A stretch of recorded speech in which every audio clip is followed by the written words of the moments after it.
दिवाकर ममता और शेखर का इकलौता बेटा था। वे लोग शहर में रहते थे, इसलिए शेखर चाहता था कि वो अपनी बेटी की शादी शहर में करवाए। तो वहीं दूसरी ओर ममता अपने बेटे की शादी गांव की एक लड़की से करवाना चाहती थी, ताकि वो हमेशा अपनी बहू पर अपनी चला सके। ममता, ये तुम्हारी कैसी जिद है? हम लोग शहर में रहते हैं और तुम खुद इतनी मॉडर्न हो, और इतनी मॉडर्न होकर अपने बेटे के लिए गांव की लड़की लेकर आना चाहती हो, वो भी ऐसी लड़की जो घूंघट में रहे। अगर मैं अपने जैसी मॉडल बहू ले आई तो मेरी बहू मुझ पर ही हुक्म चलाने लगेगी, और मैं नहीं चाहती कि मेरे घर में किसी और की चले, समझे आप? तुम चाहती क्या हो ममता, और क्या बोल रही हो? मुझे तो कुछ समझ में नहीं आ रहा। आपको कुछ समझ में आएगा भी नहीं, इसलिए आप चुप रहिए और मुझे मेरा काम करने दीजिए। करो तुम्हें जो करना है, शुरू से तो तुम अपनी ही चलाती आई हो। इस तरह से ममता अपने पति को चुप करवा देती है और अपने बेटे की शादी गांव की लड़की पूजा से करवा देती है। बहू, अब से ये तुम्हारा ससुराल है। तुम जानती हो ना ससुराल में बहू कैसे रहती है। जी माँ जी, मैं सब जानती हूँ। वेरी गुड, चलो फिर बाहर आ जाओ, पर घूंघट में आना। बाहर तुम्हारे ससुर जी हैं, पता है ना, ससुर और जेठ के सामने घूंघट में रहती हैं बहुएं। जी माँ जी। ममता के कहने पर पूजा घूंघट में बाहर जाती है। अपनी बहू का घूंघट देखकर शेखर ममता से कहता है, ममता, ये सब क्या है? बहू ने घूंघट क्यों किया हुआ है? बहू, इस घूंघट को हटा दो। ये आप कैसी बात कर रहे हैं? ये हमारी बहू के संस्कार है, और भूलिए मत, बहू हमेशा ससुर और जेठ के सामने घूंघट में ही रहती है। बहू, तुम अपना घूंघट हटा दो, कोई जरूरत नहीं है घूंघट में रहने की। मैं तुम्हारे पिताजी समान हूँ। पर पिताजी, मैं घूंघट नहीं हटा सकती। माँ जी बिल्कुल सही कह रही हैं। ये मेरे संस्कार नहीं है कि मैं अपने ससुर जी के सामने बिना घूंघट के घूमूं। ममता, तुमने बहू को बहुत अच्छी पट्टी पढ़ाई है, पर मेरी भी एक बात याद रखना, बहू ज्यादा दिन तक घूंघट में नहीं रहेगी, और एक दिन ऐसा आएगा जब तुम अपनी मनमानी नहीं कर पाओगी। मेरी खुशी तो आपसे देखी ही नहीं जाती। बहू, जाओ किचन में जाकर हमारे लिए चाय बना दो। शाम हो चुकी है और चाय बनाने के बाद डिनर की तैयारी कर लेना। पूजा अपनी सास की कही हर बात को पत्थर की लकीर समझकर उन्हें करने लगती है। तो वहीं दूसरी ओर शेखर चाहकर भी कुछ नहीं कर पाता। ममता, तुम जो बहू के साथ कर रही हो वो बिल्कुल भी सही नहीं है। तुमने सोचा है, अगर कभी सोसाइटी वाले हमारी बहू को घूंघट में देखेंगे तो तुम्हारे बारे में क्या सोचेंगे? क्या सोचेंगे? यही सोचेंगे ना कि देखो ममता कितनी संस्कारी बहू लाई है, जो हर समय घूंघट में रहती है। इस तरह से ममता शेखर को चुप करा देती है। अब ऐसे ही कुछ समय बीत जाता है और ममता अपनी मनमानी करती रहती है। बहू, तुम तो उस दिन बड़ा कह रही थी कि तुम्हें सब पता है, सब आता है। क्या तुम्हारे मायके वालों ने तुम्हें इतना भी नहीं सिखाया कि रात में सोने से पहले सास के पैर दबाने चाहिए? अब समझाया था माँ जी, गलती हो गई। गलती हो गई तो अब अपनी गलती को सुधार लो। मेरे पैरों में बहुत दर्द हो रहा है, आकर मेरे पैर दबा दो। इस तरह से ममता अपनी बहू को कठपुतली की तरह नचाने लगती है। अब पूजा भी अपनी सास की चालाकियों को समझने लगी थी।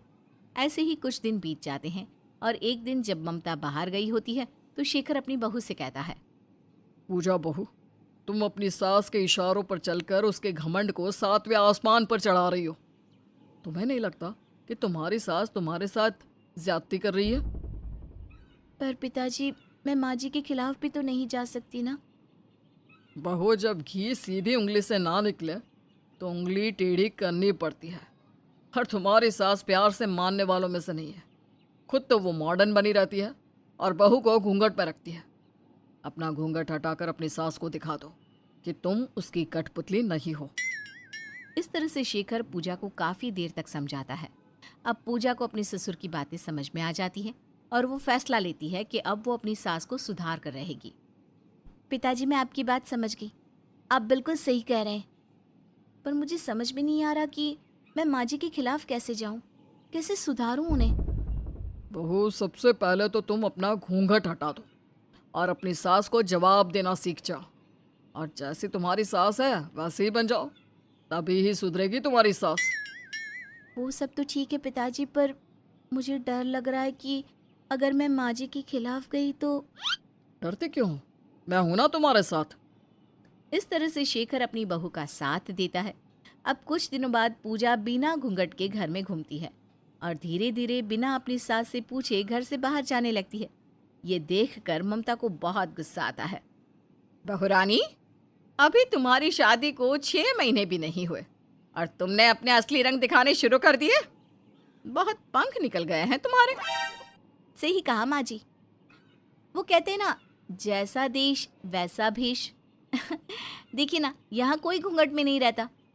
अब मैं दूसरों को क्या कहूँ जब मेरी खुद की सास इतनी मॉडर्न है। जब सास इतनी मॉडर्न है तो बहू देहाती कैसे रह सकती है। इतना बोलकर पूजा हंसती हुई वहां से चली जाती है। ममता अपनी बहू को इस रूप में देखकर बड़ी हैरान होती है। अब समय यूं ही बीतता है और ऐसे ही एक दिन। बहू, घूंघट ना करने से, बाहर घूमने से कोई मॉडर्न नहीं बन जाता। और वैसे भी बहू चाहे कितनी ही मॉडर्न क्यों ना हो जाए, उससे अपनी सास की सेवा करनी ही पड़ती है। माँ जी, बहू सास की सेवा तब करती है जब सास को सेवा की जरूरत होती है। पर आप तो मुझसे भी ज्यादा जवान दिखती हो, भला आपको कैसे सेवा की जरूरत। पूजा का बदलता रूप देखकर ममता हैरान हो जाती है। उसे समझ में नहीं आता कि अब वो क्या करे कि फिर से पूजा को अपने बस में कर सके। समय यूं ही बीतता जाता है और ममता का जोर पूजा पर से हट जाता है। अब चाहकर भी ममता पूजा को अपने इशारों पर नहीं नचा पाती और खुद उसकी मोहताज हो जाती है। बहू, मैं बाहर पार्टी करने जा रही हूँ। रात को आऊंगी, मेरा खाना मत बनाना। माँ जी, अब आपकी उम्र हो गई है, आपको ये पार्टी करना शोभा नहीं देता। आप जाकर आराम से बैठ जाइए। अगर इस उम्र में कोई हड्डी टूट गई ना तो जोड़ पाना मुश्किल हो जाएगा। तुम कहना क्या चाहती हो? मैं तो बस यही कहना चाहती हूँ कि शाम हो गई है, अब आपको बाहर जाने की जरूरत नहीं है। याद है ना, अभी कुछ दिन पहले ही तो बिस्तर से उठी हैं।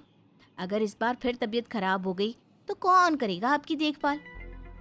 अपनी बहू की बात सुनकर ममता गुस्से में कमरे में चली जाती है और रोती हुई शेखर से कहती है, सही कहा था शेखर जी आपने। इस लड़की से तो अच्छी मैं शहर की बहू लाती। घूंघट वाली बहू आज मुझे ही भारी पड़ गई। कहते हैं ना ममता, जैसी करनी वैसी भरनी। तुमने भी बहू को बहुत नचाया, अब तुम्हारी बारी है। मेरे साथ ऐसा होगा मैंने कभी नहीं सोचा था। क्योंकि अब पूजा अपनी सास को अपने इशारों पर नचाती है, जिस वजह से ममता को अपने किए का अफसोस होता है और उसे वो सब याद आता है जो कभी उसने पूजा के साथ किया था। और इस तरह से पूजा अपने ससुर के साथ मिलकर अपनी सास को सीधा करती थी।